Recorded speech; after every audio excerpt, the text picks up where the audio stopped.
The Democrats are depressed. Biden campaign is suffering depression over Trump's cash haul. So Trump is bringing in that cash money, and the Biden's campaign's only solution is to be depressed. Sad. Very sad. So they're dealing with many ways. So let's go ahead and pull up this article here from RT, just to trigger the libs. Here we go. So, U.S. President Joe Biden's reelection campaign has reportedly been thrown for a loop by Donald Trump's recent fundraising success because the incumbent's team was banking on gaining a huge financial edge after the Republican challenger was convicted on 34 felony charges. Oh no, a lot of money came flowing in, not to the Democrats, but to Donald Trump and the Republicans. So in other words, Trump dropped the Uno reverse card. The Biden team planned to bury the ex-president's campaign in an avalanche of cash. Hey, my audience, how come you didn't donate money to Biden? Don't you understand that Trump is facing 34 felony charges? What's wrong with you? You should be emptying out your wallet. You awful, awful people. Politico reported on Sunday. Instead, Trump has outraised Biden for 2 straight months. Goodness gracious. Eliminating the incumbent's financial advantage even after a New York City jury found him, Trump, guilty in late May on 34 criminal charges by a Democrat prosecutor. There was a strategy of raising all this money on the front end so we could have this huge edge, an unidentified fundraiser told Politico. The whole point of it was to come out with a sizable cash advantage. And, it's June. I have no other word for it other than depression among Biden supporters. Oh, how sad. Let me play you a song from the world's smallest violin. Oh, you can't hear it? Oh, you can't hear it, Democrats? Oh, that's funny to me because no one can hear you cry. Go ahead, cry more. Listen, if Trump wins in November, okay? And no, look, I don't care who wins because it doesn't matter. I can't control how people are going to vote, but let's say if Trump does win, the meltdown on social media, on TikTok, Twitter, Instagram, Facebook, YouTube, it is going to be pure gold. Like a part of me is looking forward to it. Like I'm ready to buy all these delicious snacks and food just to eat up and laugh at people crying because it will be funny to me. It will be funny to me. And there's nothing that anybody can say or do that will change my mind. You can't change my mind. The Trump campaign reportedly raised nearly $53 million in the first 24 hours after his guilty verdict for falsifying business records was announced, tripling his previous single-day record. In the weeks since then, he and the political action committees backing him have continued to bring in huge cash hauls, including $50 million from mega donor Timothy Mellon. Republicans ranked in over $141 million in May, exceeding the $85 million raised by Democrats. Trump has portrayed the New York criminal case and the 3 other indictments brought against him in the past year as efforts by Biden supporting prosecutors to interfere in the 2024 presidential election. His campaign seized upon the theme following the jury's verdict, citing it in fundraising emails and other advertising. Venture capitalist David Sachs was among the donors who reacted to the New York trial, calling it a sham. He added, "There is now only one issue in this election, whether the American people will stand for the USA becoming a banana republic." But it is a banana republic, you jagoff. Biden donors told Politico that they expected the Trump campaign to catch up financially later this year after next month's Republican nomination convention. Following Trump's surprise fundraising surge, the outlet said Biden's allies are bracing for a slugfest without the benefit of a fatter wallet. So, folks, be prepared to be bombarded with emails from the Democrats asking you to give more money. Hey, do you want to protect abortion rights? Hey, do you want to protect a woman's right to choose? Hey, do you want to protect, your financial security? Do you want to end the wars? You'll donate us, give us $5 and help the Democrats. You're going to get all those emails and text messages. And it's going to be really pathetic. Even I'm getting text messages, saying, hey, Kit, Obama needs your help. Hey, Kit, Hillary said this about Trump. All this stuff, I don't care. The more they keep asking me for money, the more I'm going to keep it in my wallet. The Biden campaign raised about $30 million earlier this month. Oh, that's horrible. In a Hollywood fundraising event featuring former President Barack Obama and actors George Clooney and Julia Roberts. If George Clooney and Julia Roberts can't save the Biden campaign, well, whatever hope is there? Come on, Georgie boy. Come on, Julia. Act. Pretend. Tell us that democracy is at risk. Although some recent polls have shown that Biden is gaining ground in the race, surveys by Emerson College and the Hill media outlet showed that the Republican is leading in all the so-called swing states, which are expected to decide the election. But hold on. It gets better because the depression is so real. The sadness is so real. But with statements like this, Kamala, tell us, inspire us with your words. And if anybody can understand what she is saying, please translate it. People stand together. When we use our collective voice, when we stand in solidarity, we can drive extraordinary change because it is we who stand together as the collective, who have the power and the ability to see what can be, unburdened by what has been.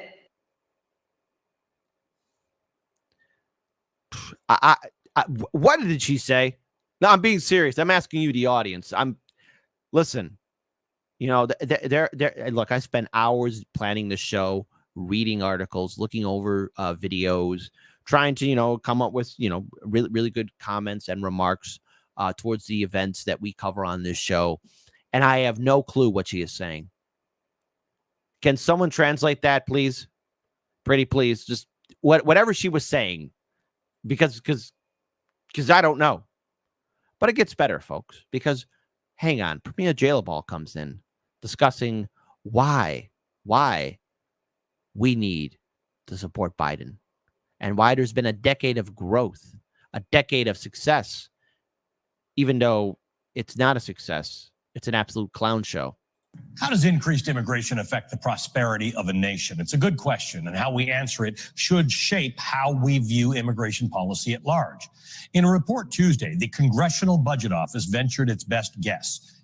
More immigration would drive higher economic growth, increase federal revenues, and it would shrink the deficit over the next 10 years. The CBO emphasizes these estimates are highly uncertain. They're based on existing immigration legislation, meaning that if Donald Trump is reelected and follows through on his promises of mass deportations and other immigration restrictions, this potential growth advantage that immigration provides would vanish. On the same day as that CBO report, President Biden announced a sweeping new executive action that could offer potential citizenship to hundreds of thousands of immigrants without legal status. The action shields undocumented spouses of U.S. citizens from deportation, a move that could provide a pathway to citizenship for 500,000 immigrants. Biden's order is part of a balancing act for the president. Just 2 weeks ago, he signed another action severely restricting asylum claims on the southern border. Joining me now is the Congresswoman Pramila Jayapal of Washington. She's the chair of the Congressional Progressive Caucus, the senior whip of the Democratic Caucus, and the co-chair of the Women's Working Group on Immigration. Congresswoman, good to see you. Thank you for being with us this morning. Always great to be with you, Ali. The findings of that CBO report are zero surprise to the two of us who've been talking about this for a long time. It's estimating that with a surge in immigration, federal revenues will increase by $1.2 trillion. This entirely flies in the face of all of the other nonsense that we've been hearing peddled about immigration in the last few years. Well, that's exactly right. You and I have talked about this a lot. It's not just that having humane immigration policy is good for our values, for American families. It's really good for the economy. And for decades, actually, economists have been saying that we need to make sure that we're continuing to enhance our workforce. And when we do that, immigrants contribute tremendously to our reducing our deficit, to increasing our revenues. Now, I wanted to play that just for a little bit because This is what's been killing the Biden-Harris administration. That is how they've been handling the immigration crisis. First of all, the kids are still in cages. Second, let's talk about the sanctuary cities. The problem is still ongoing. What's happening in these sanctuary cities, especially here in Chicago? Well, we're seeing migrants in the cities, New York, Chicago, all these sanctuary cities, and the local officials have no plan. The people are being overcrowded. The people are also being exposed to disease, unsafe conditions, and there's been a growing resentment amongst the people who live in the sanctuary cities towards these migrants. And the Biden-Harris administration has no solution whatsoever to really help any of these people. They're not helping out the state governments or the city governments. Then, of course, as the migration crisis continues on and on and on, the Biden-Harris administration is saying that it's a good thing. Even though what's causing the mass migrations is really the political instability caused by the United States government, the State Department, the Pentagon. Never asked how the CIA helped create El Chapo. Never about asking the fact that we got regime change wars and coups that lead the rise of tyrants and dictators and warlords. Anybody with a rational mind would not want to live in the middle of a war zone. And that's why we see so many people from Central and South America and Mexico come to the United States and cross the border. People are being used as pawns by a system that is now in its full-on decline. And to making sure that our workforce has the labor it needs. And so this is great news from the CBO, but unfortunately, what often happens is that Republicans who say they want to focus on the deficit and reducing the deficit do not want to look at the fact that immigration is great for the economy. It's why what Joe Biden did the other day is so important, because it restores fairness by allowing U.S. citizens who are married to undocumented spouses who have been here for more than a decade. It allows them to just have a path to citizenship without having to leave the country and go into a morass of uncertainty. They can do it right here. That's a really great move from the president. Now, the move prior to that, with restrictions on asylum seekers, we have to divide immigration into policy and politics. I don't know if it's good politics. It's not really good policy.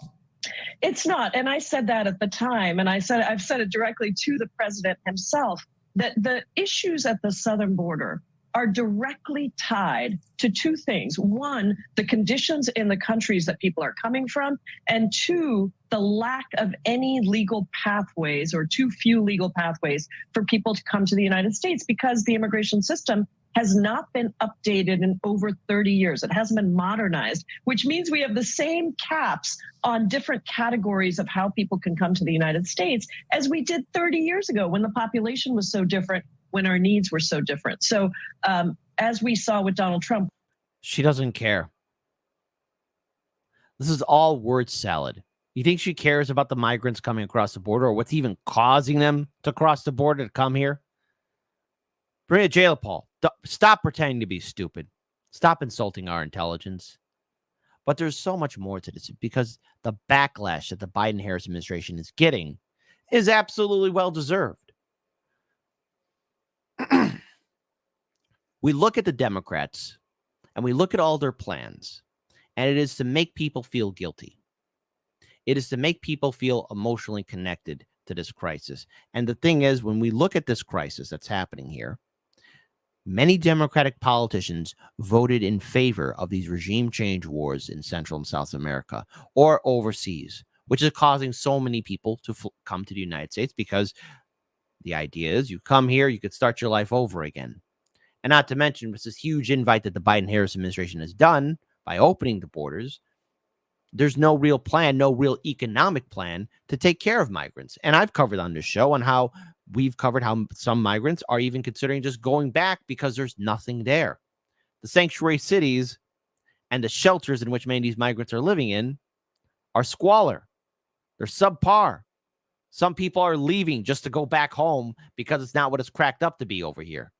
When he shut down the border to asylum seekers and to everybody who was coming across the southern border, it actually didn't help us. And so there may be a short-term gain of people, waiting to see what's happening. But the reality is, unless you fix the legal pathways that allow people to come into this country, they're going to go to the only place that they can see. And meanwhile, we're stopping asylum seekers who are really vulnerable, fleeing terrible situations from being able to come to the United States. I want to ask you about what you're hearing from voters about the situation in Israel and Gaza and how it's affecting their thinking about how they might vote. We've obviously seen examples of a number of people who have said they are prepared to withhold their vote. They've registered sort of protest votes in some of the primaries. Where are we now with this? Well, Ali, I think her commenting on the protest vote. Undecided. By the way, Undecided has secured about 30 delegates.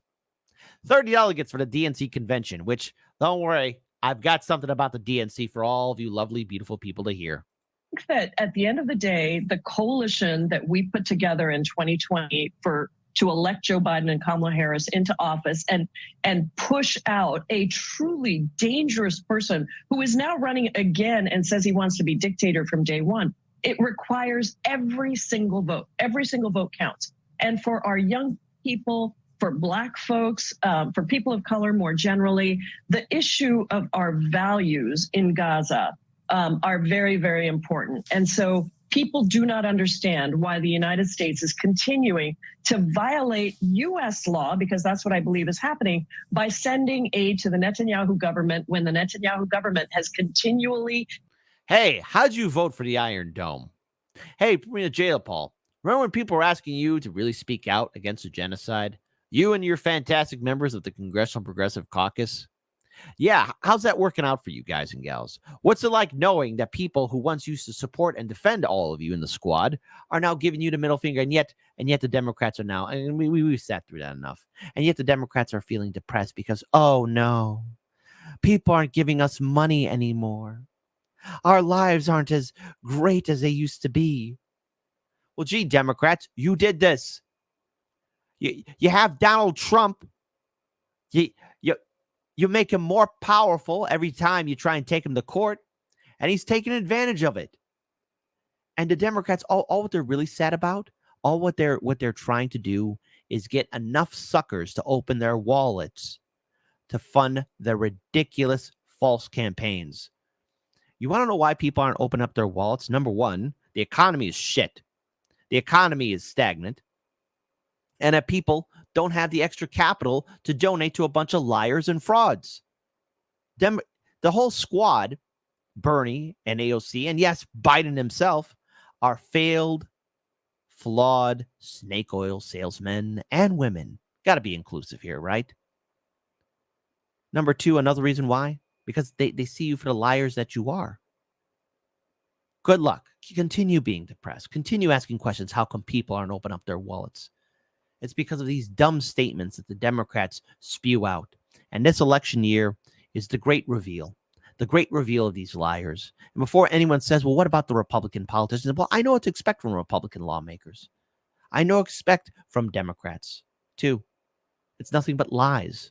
That's all one the same. It's just the Democrats have put together a fantastic system in which they have convinced enough people to think that they're the good guys.